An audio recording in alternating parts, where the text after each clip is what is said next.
다 같이 하나님 말씀을 보시겠습니다. 오늘 우리에게 주신 하나님의 말씀은 요한복음 3장 16절에서 21절입니다. 쉬운 성경으로 읽겠습니다. 이와 같이 하나님께서는 세상을 사랑하여 독생자를 주셨다. 이는 누구든지 그의 아들을 믿는 사람은 멸망하지 않고 영생을 얻게 하려 하심이다.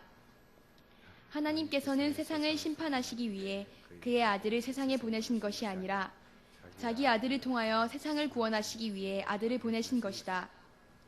하나님의 아들을 믿는 사람은 유죄 판결을 받지 않는다. 그러나 그를 믿지 않는 사람은 이미 유죄 판결을 받은 것이다. 그것은 사람이 하나님의 독생자의 이름을 믿지 않았기 때문이다. 판결 내용은 이렇다. 빛이 세상에 와 있지만 사람들은 빛보다는 어두움을 더 좋아하였다는 것이다. 그들이 어두움을 더 좋아하는 것은 그들의 행위가 악하기 때문이다. 악을 행하는 사람마다 빛을 미워하며 또한 빛으로 말미암아 자기의 행위가 폭로되는 것이 두려워 빛을 향해 나오지 않는다. 그러나 진리를 행하는 사람은 그가 행한 모든 일들이 하나님을 통하여 행한 것이라는 사실을 나타내기 위해 빛을 향해 나온다. 아멘.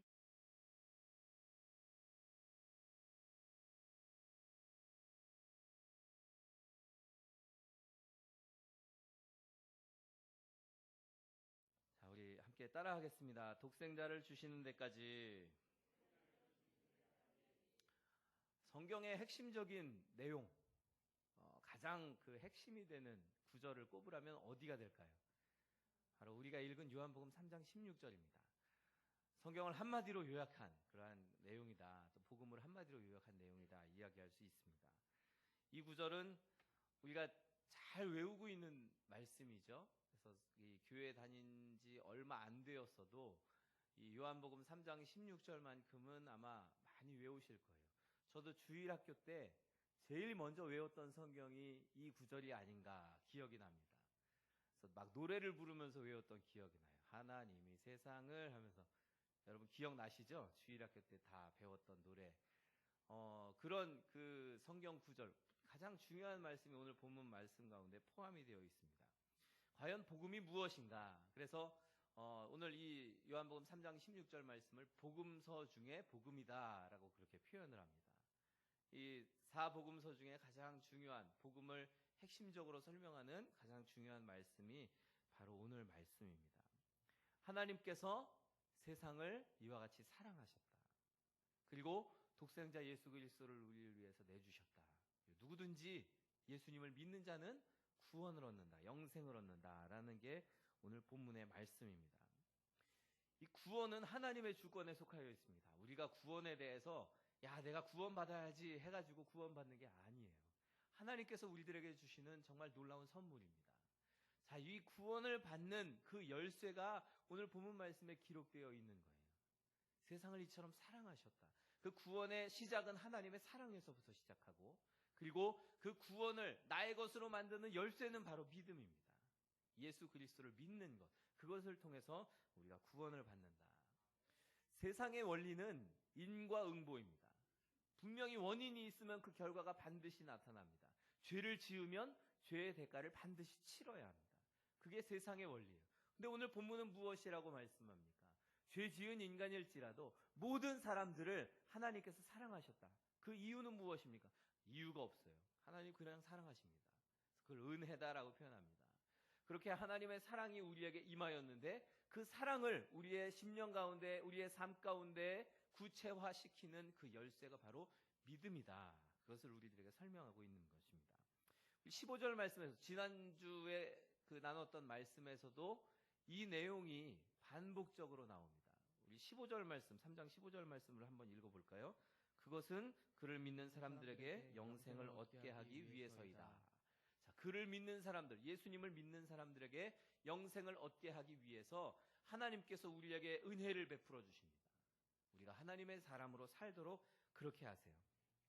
자, 오늘 우리가 이 말씀을 통해서, 오늘 본문의 말씀을 통해서 우리의 구원이, 그리고 하나님께서 우리들에게 베풀어 주시는 그 사랑이 얼마나 큰지를 깨닫고 또 그 사랑을 누리게 될 수 있기를 주님의 이름으로 소원합니다. 우리 따라하겠습니다. 하나님의 사랑. 하나님의 사랑. 16절 말씀을 다시 한번 읽어볼까요? 시작. 이와 같이 하나님께서는 세상을 사랑하여 독생자를 주셨다. 이는 누구든지 그의 아들을 믿는 사람은 멸망하지 않고 영생을 얻게 하려 하심이다. 자, 이 요한복음 3장 16절 말씀, 그리스도인이라면 다 좋아하는 말씀입니다. 우리가 너무나 익히 알고 있는 그런 말씀이에요. 그 선교사들이 정말 오지에 들어가서, 글도 없는 그런 곳에 들어가서 복음을 전할 때 가장 먼저 성경을 그 사람들에게 문자를 만들어주고 가장 먼저 가르쳐주는 이 말씀이 바로 오늘 본문 말씀입니다. 이 16절 말씀이라고 그래요. 제일 먼저 번역해서 가르쳐주는 말씀.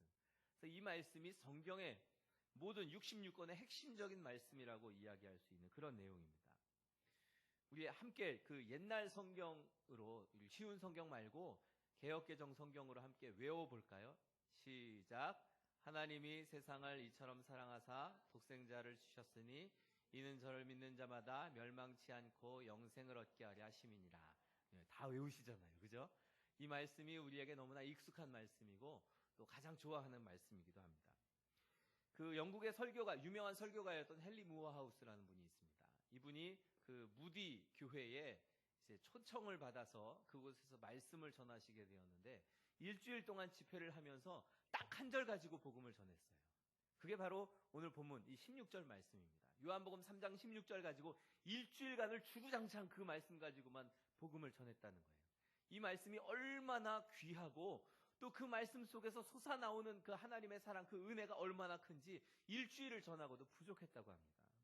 그만큼 이 말씀이 복음의 핵심 중에 핵심과 같은 그러한 말씀입니다. 자, 그 핵심적인 말씀 가운데 우리에게 무엇이라 말씀합니까? 이와 같이 하나님께서 세상을 사랑하신다. 자, 바울이 하나님의 이와 같은 사랑에 대해서 이 하나님의 사랑은, 여러분, 사랑을 어떤 틀에 가두어 놓을 수 있나요? 우리가 그 깊이나 또 넓이나 이런 것들을 설명할 수 없잖아요.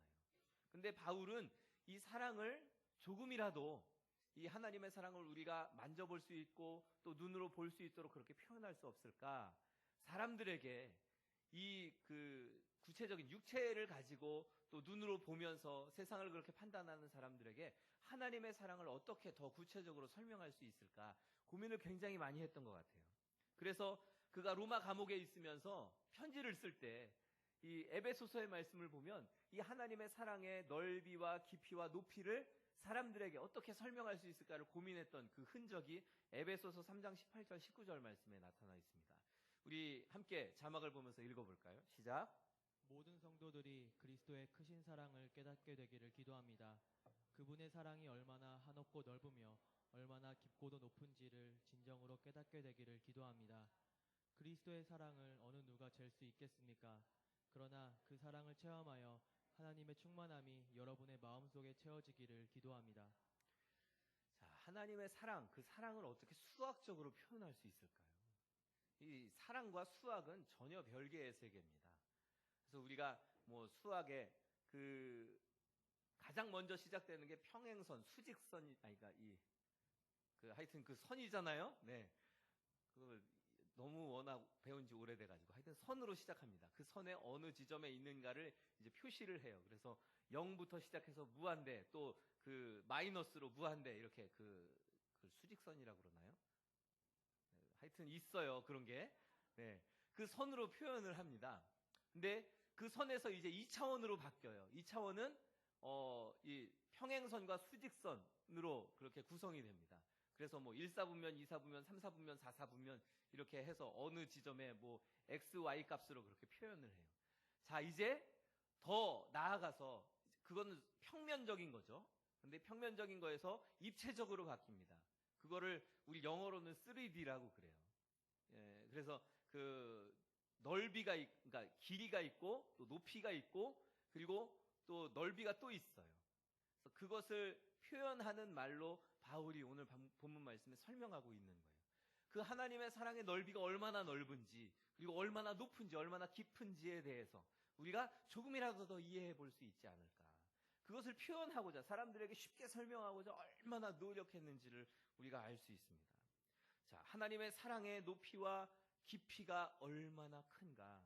하나님의 사랑의 높이는 그 높으신 하나님, 하나님은 정말 높으신 분이죠. 하늘보다 높으신 분, 그 높으신 하나님께서 가장 낮은 자리로 오셨어요. 인간의 자리에까지 오셨다는 겁니다. 그 높이가 얼마나 높은가, 그 깊이가 얼마나 깊은가를 우리가 알 수 있고, 그 사랑의 넓이를 표현합니다. 그 사랑이 얼마나 넓은가. 그래서 그 하나님의 사랑을 구체적으로 우리가 이해할 수 있도록 이해를 돕는 말씀이 바로 이 에베소서의 말씀입니다. 자, 그 넓이는 어디까지에 임할까요? 어디까지 미칠까요? 하나님의 사랑의 넓이는 유대인들뿐만 아니라 이방인들에게까지, 우리 모두에게까지 임하는 그러한 사랑입니다.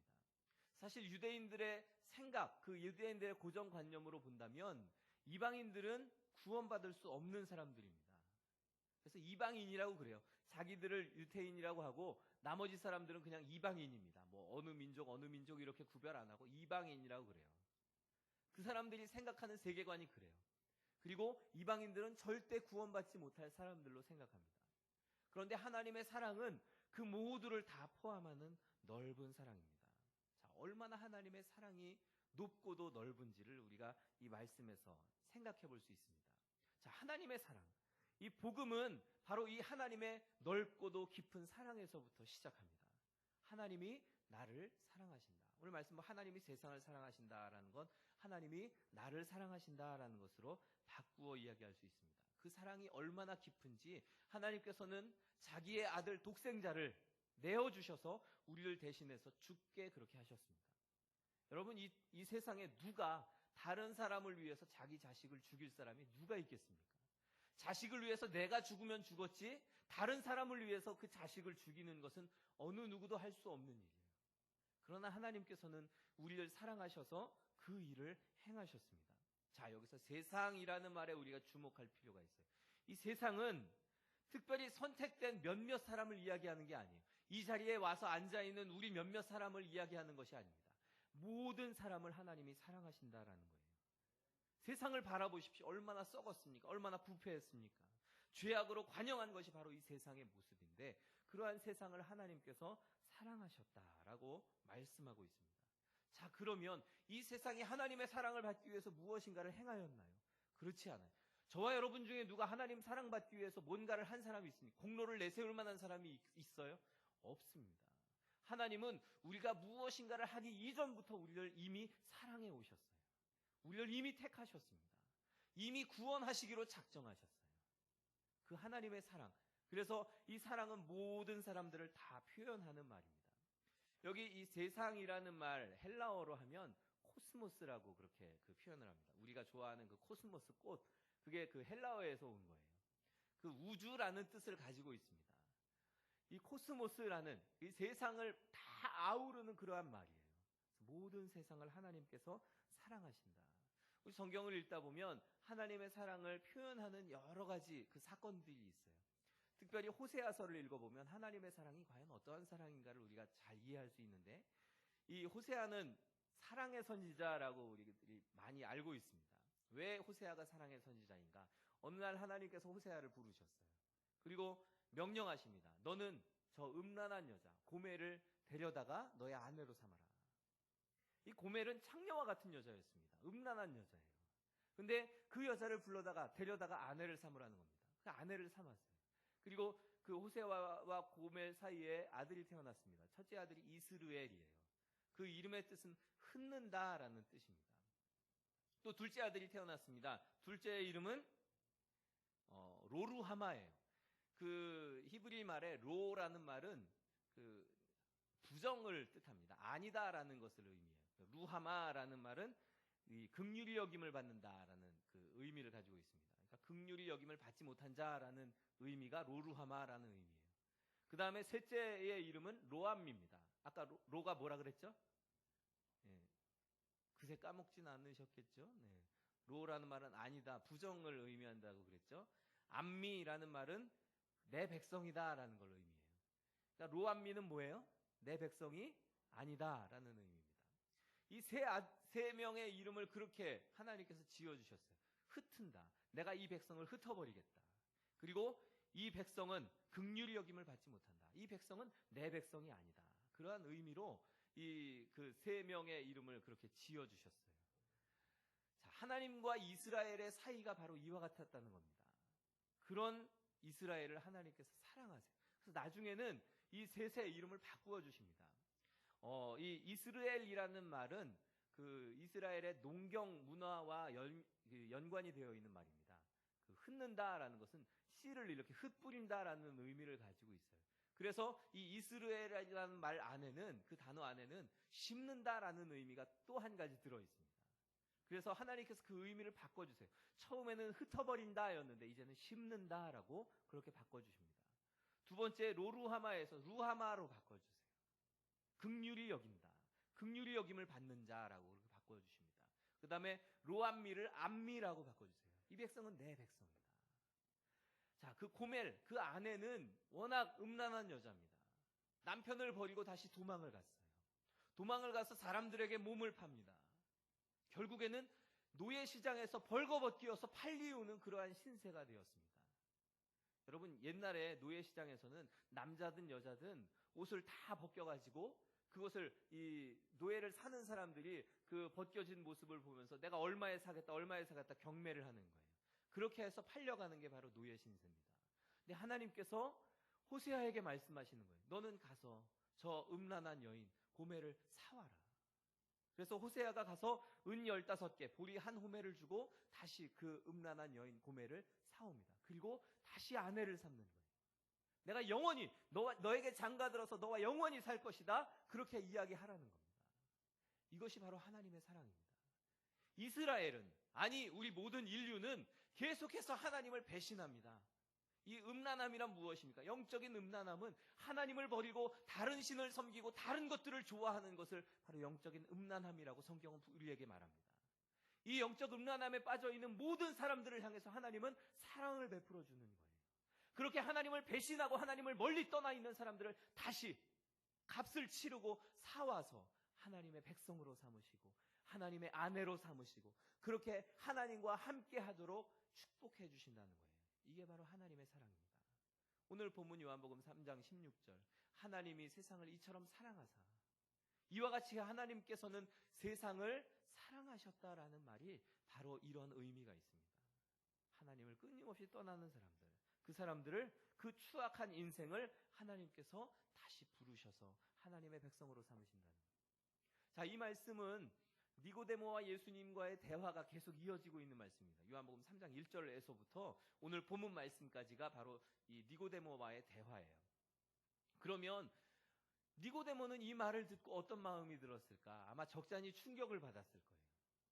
여러분, 세상을 사랑한다라는 것, 그 말씀 자체가 굉장히 큰 충격입니다. 니고데모는 유태인이에요. 유태인들만 구원을 받는다라고 생각하는 사람입니다. 그리고 이방인들은 개나 돼지보다도 못하게 여겼어요. 이방인들의 모습을 보면 그 사람들은 죄악에 빠져 있습니다.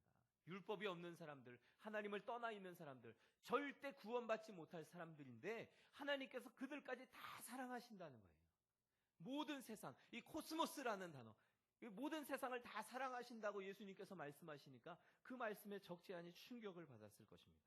그러한 추악한 인간들을 다 사랑하시는 거예요.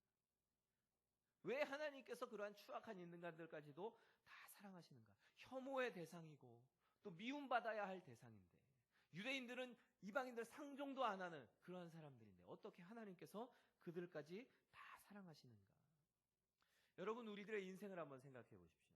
우리의 인생은 하나님 앞에 구원받을 만한 그런 거리가 아무것도 없어요. 여러분, 구원받을 만한 근거가 여러분 심령 가운데, 여러분의 삶 가운데 있습니까? 아무것도 없어요. 우리가 헌금을 어느 정도 내야 구원받을 수 있을까요? 선한 행동을 어느 정도 해야 구원받을 수 있을까요? 내가 죄 지은 것, 내가 하나님 앞에 잘못한 것, 그것이 나의 선한 행동이나 헌금이나 이런 것 가지고 상쇄될 수 있을까요? 아닙니다. 성경 우리에게 분명하게 말씀해요. 죄의 대가는 죽음이다. 죄의 삭은 사망이다. 분명하게 말씀합니다. 어느 다른 행동을 해서 다른 어떤 대가를 치러서 우리가 죄의 대가를 치를 수 있는 게 아니에요. 단지 죽음뿐입니다. 그런데 그런 우리들을 하나님께서 사랑하셔서 모든 것을 희생하신다는 겁니다. 나를 구원하기 위해서, 나를 하나님의 백성으로, 하나님의 자녀로 삼아주기 위해서 모든 것을 다 내어주신다는 거예요. 이것이 바로 하나님의 사랑인 줄 믿습니다. 그 사랑을 저와 여러분이 받고 있다는 거예요. 우리 모두를 하나님께서 그와 같은 사랑으로 사랑하신다는 것입니다. 우리 또 따라하겠습니다. 인간의 죄. 인간의 죄. 17절 말씀 함께 읽어보겠습니다. 시작. 하나님께서는 세상을 심판하시기 위해 그의 아들을 세상에 보내신 것이 아니라 자기 아들을 통하여 세상을 구원하시기 위해 아들을 보내신 것이다. 자, 여기 말씀해 보면 세상을 심판하시기 위해서라고 그렇게 말씀하고 있는데, 세상과 심판은 같은 운명에 처해 있는 거예요. 세상 이퀄 심판입니다. 세상과 심판은 똑같아요. 다 세상은 심판받게 되어 있습니다. 자, 근데 이 세상 안에는 누가 포함되어 있을까요? 바로 인간이 포함되어 있어요. 내가 포함되어 있는 겁니다. 하나님께서는 이 심판받을 세상을 향해서 그들에게 구원을 베풀어 주시려고 하는 거예요. 아들을 보내신 것은, 그 아들을 보내신 것은 세상을 심판하기 위해서, 세상을 심판하기 위해서 보내신 것이 아니라 구원하기 위해서 보내셨다라고 그렇게 말씀하고 있는 것입니다. 자, 심판받은 이유는, 세상이 심판받아야 할 이유는 무엇인가요? 바로 죄 때문입니다. 죄란 무엇인가? 우리 19절 말씀을 읽어볼까요? 시작. 판결 내용은 이렇다.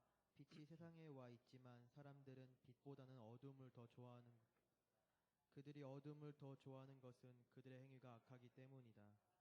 자, 판결 내용, 우리가 죄인으로 판결받는 내용이 어떠한가를 설명해 줍니다. 그 내용이 무엇입니까? 사람들이, 빛이 세상에 왔는데 사람들이 빛보다 어둠을 더 사랑한다라는 거예요. 이 말의 의미는 무엇인가? 요한복음 1장 말씀에 보면 예수님을 무엇이라고 표현했어요? 세상의 빛이시다. 그리고 빛이 세상에 왔을 때 어두움이 그것을 깨닫지 못한다, 그렇게 표현했죠. 이 예수님은 바로 빛이십니다. 어두움 가운데 오신 빛이세요. 그분 앞에 가면 모든 것이 밝히 드러납니다. 그래서 사람들은 이 빛을 좋아하지 않아요. 처음에는 예수님께서 행하신 행적이나 또 기적이나 여러 가지 사건들을 보면서 예수님 좋아하고 따라왔죠. 근데 예수님 따라와 보니까 이게 아닌 거예요. 자기의 죄가 드러나고 예수님이 하시는 말씀을 들으니까 마음에 찔림이 있고 좋지 않은 거예요. 마음이 안 좋은 거예요. 그래서 예수님을 거부하기 시작합니다. 점점 예수님을 떠나요. 그리고 결국에는 예수님을 십자가에 못 박습니다. 자, 성경이 말하는 죄란 무엇인가? 바로 예수님을 떠난 것, 하나님을 떠나 있는 것, 이것이 바로 죄입니다. 그리고 저와 여러분을 죄인이라고 부르고 있어요. 여러분, 우리 모두는 다 죄인입니다. 나는 아니겠지. 나는 그래도 이렇게 착하게 사는데. 착하게 사는 것, 그것 하나 가지고 우리가 죄인이 아니다 이야기하지 않아요. 성경은 하나님으로부터 떠나 있는 모든 것을 다 죄라고 말합니다. 인간의 존재 자체가 바로 하나님으로부터 떠나 있는 존재가 되었어요. 모든 인간은 죄인입니다. 자, 18절 말씀을 함께 읽어볼까요? 시작. 하나님의 아들을 믿는 사람은 유죄 판결을 받지 않는다. 그러나 그를 믿지 않는 사람은 이미 유죄 판결을 받은 것이다. 그것은 사람이 하나님의 독생자의 이름을 믿지 않았기 때문이다. 자, 하나님의 아들, 그 독생자를 믿는 사람은 유죄 판결을 받지 않는다. 그러나 그를 믿지 않는 사람은 유죄 판결을 받는다는 거예요. 죄인이라는 것입니다. 여러분, 세상에 있는 우리가 어떻게 예수님을 믿게 되었을까 생각해 보십시오. 내 힘이 아니에요. 내가 공로를 세운 게 아니에요. 착한 행동을 한다고 그게 예수님 믿는 거 아닙니다. 예수님 믿지 않는 모든 이들은 다 죄인입니다. 특별히 로마서 3장 23절에 보면 우리 모두가 죄인이라고 그렇게 얘기를 해요. 함께 읽어볼까요? 로마서 3장 23절 시작. 모든 사람이 죄를 지어 하나님의 영광에 이룰 수 없게 되었습니다. 모든 사람이라고 표현했죠. 우리 3장 16절에 나와 있는 코스모스, 세상이라는 말과 똑같은 거예요. 모든 사람, 세상. 이 모든 사람이 죄를 지어서 하나님의 영광에 이룰 수 없게 되었다. 다 죄에 빠졌다라고 그렇게 말씀합니다. 인간은 어떤 존재인가? 바로 죄인입니다. 이게 바로 성경에서 우리에게 선언하는 내용입니다. 성경은 우리를 설득하려고 하지 않아요. 분명하게 선언합니다. 그 내용은 인간은 죄인이다. 하나님을 떠난 인간은 죄인이다. 망해야 한다.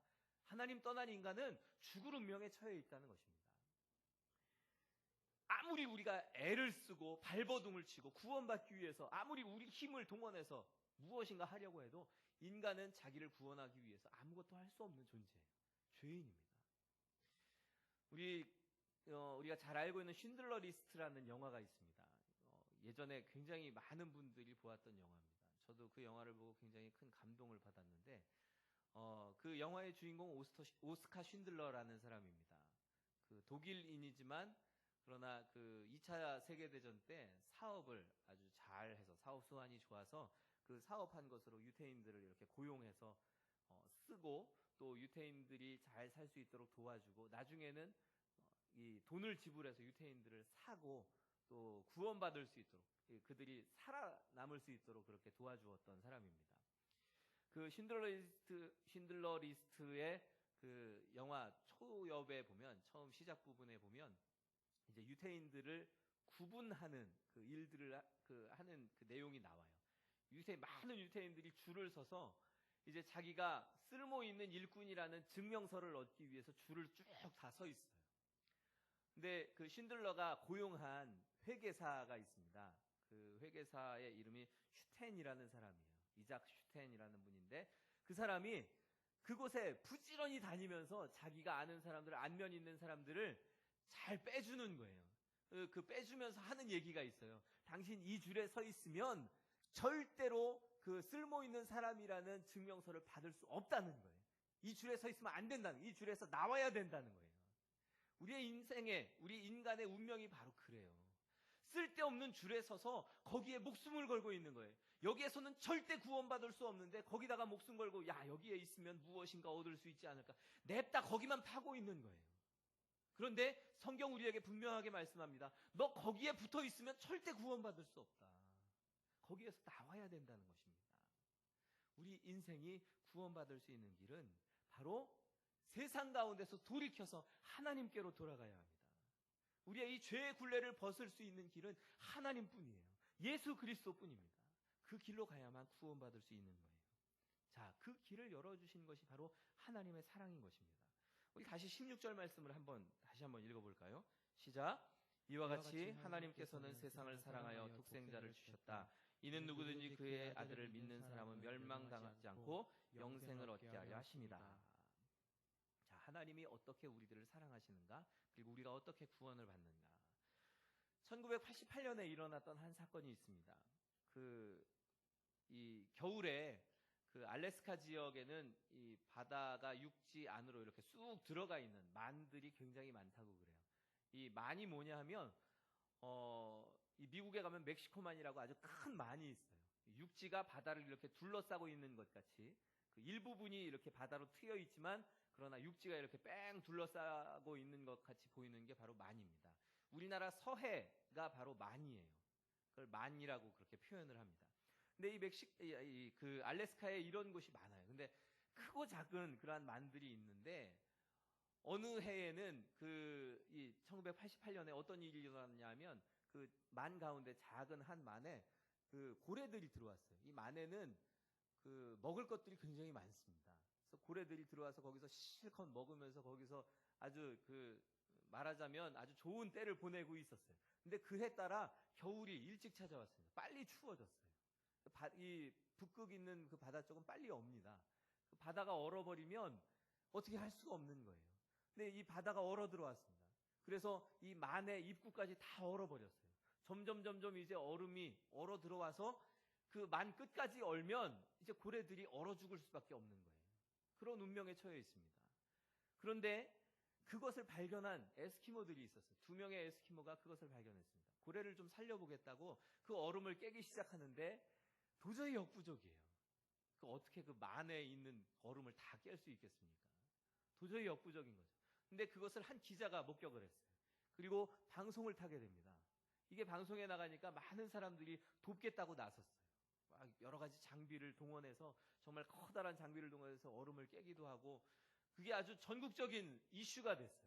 그리고 이 러시아에서도 쇠빙선을 보내서 얼음 깨는 배를 보내서 얼음을 깨기 시작합니다.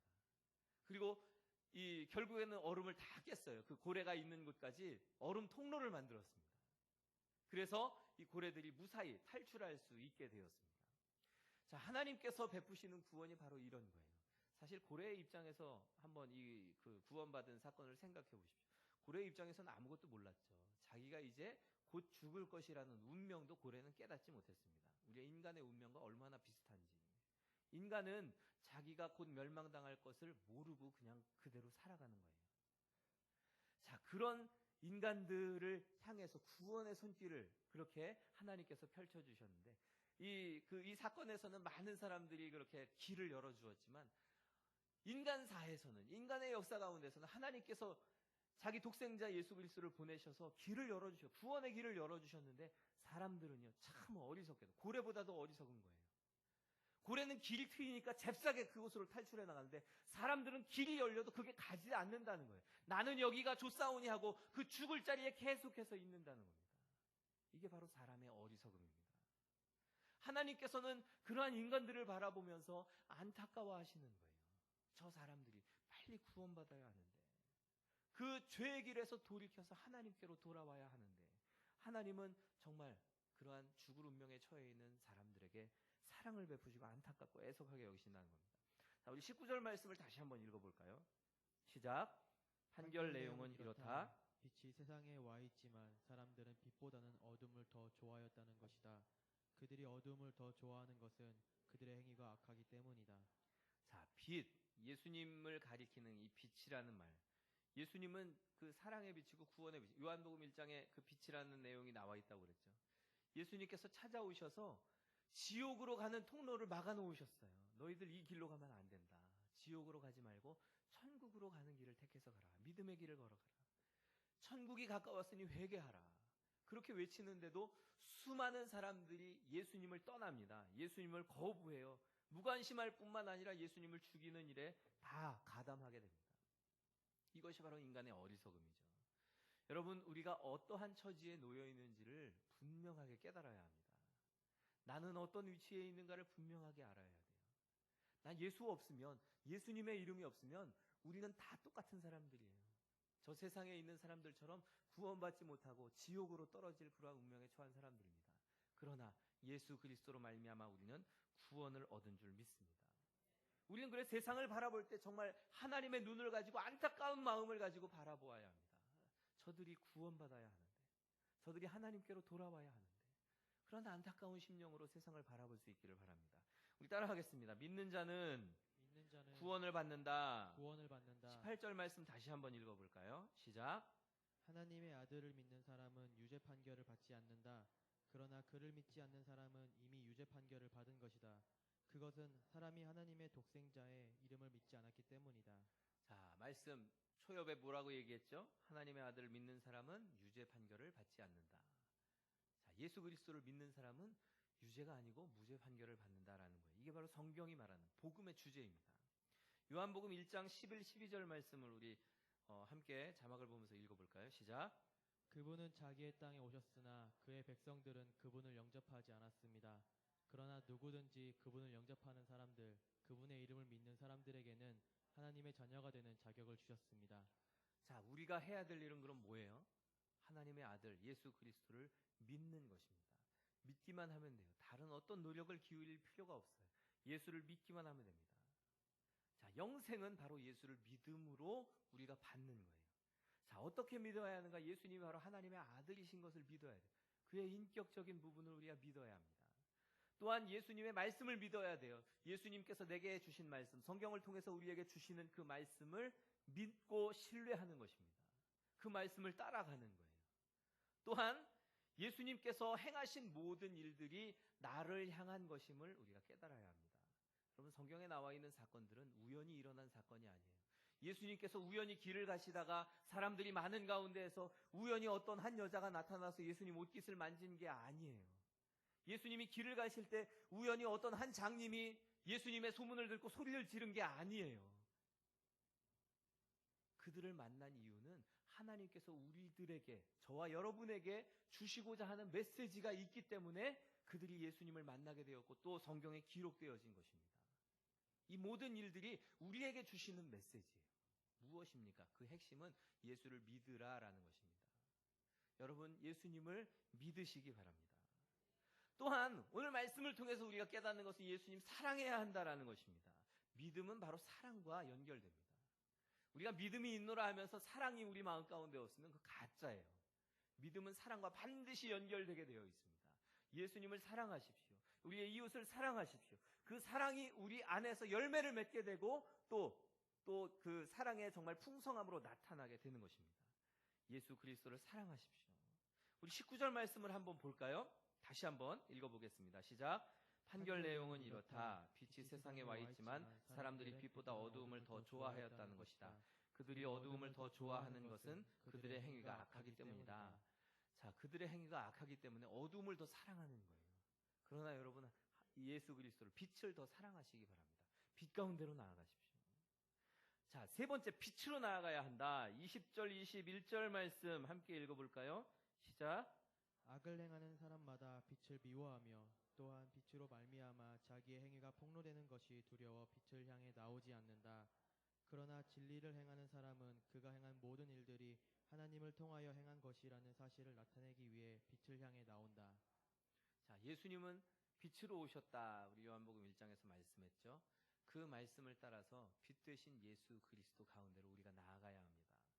빛으로 나아가면 우리의 죄가 다 드러나게 되어 있어요. 여러분, 죄 짓는 건 어떤 곳에서 하죠? 어두운 곳에서 합니다. 사람들이 보지 않는 곳에서 죄를 짓게 되어 있어요. 그러면 우리는 이 죄를 가지고 주님께로 나가야 돼요. 주님은 너무나 밝은 빛이세요. 그리고 그분 앞에 가면 내 죄가 다 드러나게 될 것입니다. 정말 수치스러울 거예요. 정말 고통스러울 겁니다. 그러나 주님 앞에서 내 죄가 다 드러나는 것이 축복입니다. 내 죄가 드러나서 정말 수치스럽고 아프고 그것 때문에 내가 하나님 앞에 설 수 없을지라도 그러나 그럼에도 불구하고 주님 앞으로 죄를 가지고 나아가십시오. 그 죄를 주님 앞에 내려놓으세요. 나는 이렇게 죄인입니다. 인정하십시오. 그러면 그때부터 하나님의 긍휼하심이 시작됩니다. 그 죄를 다 덮어주시는 거예요. 용서해 주십니다. 이게 바로 하나님의 사랑이에요. 아까 우리 요한복음 3장 16절 하나님의 사랑에 대해서 이야기했죠. 그것이 바로 하나님의 사랑입니다. 복음이에요. 내 죄를 다 주님 앞에 아뢰었지만 그래서 수치스럽게 되었고 나는 멸망받을 것 같은 그러한 위기 가운데 처하게 되지만 그때부터 하나님의 긍휼하심과 사랑이 시작된다는 것입니다. 빛으로 나아가기만 하면 모든 문제가 다 해결되는 거예요. 여러분, 빛으로 나아가십시오. 나를 용서하는 것, 내가 용서함 받는 것, 그것은 누구의 능력으로 되는가? 내 경건이나 내 힘으로 되는 게 아니에요. 오늘 이 마지막 절 말씀 21절 말씀해 보세요. 진리를 행하는 사람은 그가 행한 모든 일들이 하나님을 통하여 행한 것이라는 사실을 나타내기 위해 빛을 향해 나온다. 자, 진리를 행하는 사람들, 이 사람들은 그가 행한 모든 일이 누구를 통해서 한 일이에요?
하나님을 통해서 진리를 행하는 사람들은 그가 하는 모든 일이 하나님을 통하여 행한 것이다 라는 것을 나타내기 위해서 빛 가운데로 나온다. 자, 우리가 행하는 모든 일들, 우리가 용서함 받는 것이나 또 모든 일들은 구원받는 것은 내 의지로 되는 게 아닙니다. 내 경건으로 되는 게 아니에요. 내 공로로 되는 게 아닙니다. 오직 하나님께서 하시는 거예요. 그래서 우리는 믿음을 가지고 하나님 앞에 나아가기만 하면 돼요. 내 죄 씻는 것도 하나님께서 하시는 것이고 아무런 문제가 될 것이 없어요. 그냥 주님 앞에 나아가십시오. 내가 이전에 어떤 죄를 지었는데, 나 이렇게 부족한데, 나는 이렇게 못생겼는데, 나는 이렇게 아무것도 없는데, 자랑할 만한, 내세울 만한 것이 없는데, 그것 가지고 안타까워하지 마세요. 그게 문제가 되지 않습니다. 하나님 앞에서는 내 믿음 없는 게 문제가 되는 거예요. 빛 가운데로 나아가지 않는 게 문제가 되는 거예요. 빛 가운데로 나아가십시오. 그러기만 하면 모든 문제가 해결되는 것입니다. 여러분, 성경 우리에게 분명하게 말씀합니다. 하나님이 우리 모두를 사랑하신다. 그 사랑함을 통해서 우리에게 구원을 베풀어 주신다. 누구든지 믿기만 하면, 예수 그리스도를 믿기만 하면, 그 빛 가운데로 나아가기만 하면 구원을 받는다. 죄사함을 받는다. 이것이 바로 오늘 본문 말씀의 핵심적인 내용이요, 또 복음의 핵심입니다. 이것을 우리가 기억하고 날마다 주님 앞으로 나아가는 저와 여러분이 되기를 주님의 이름으로 소원합니다.